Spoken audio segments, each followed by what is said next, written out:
தினம்தோறும் விளக்கேற்ற நல்ல எண்ணெய் இதயம் நல்லெண்ணெய். கழக இயக்கம் என்பது உங்களுக்கு தெரியும்.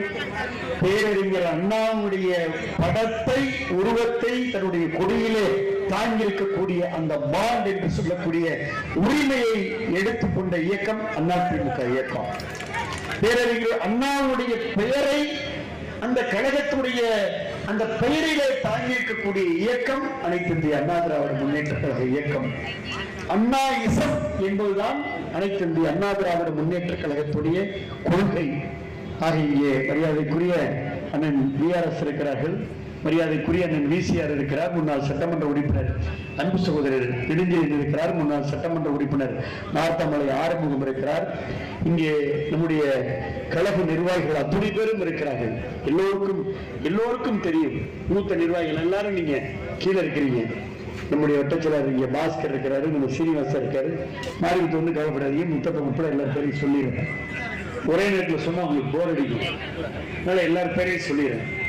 2 கருத்துக்களை மட்டும் உங்களுடைய மனதிலே நேரத்தை நான் விதைத்து என்னுடைய உரையை முடிக்கலாம் என்று இருக்கின்றேன்.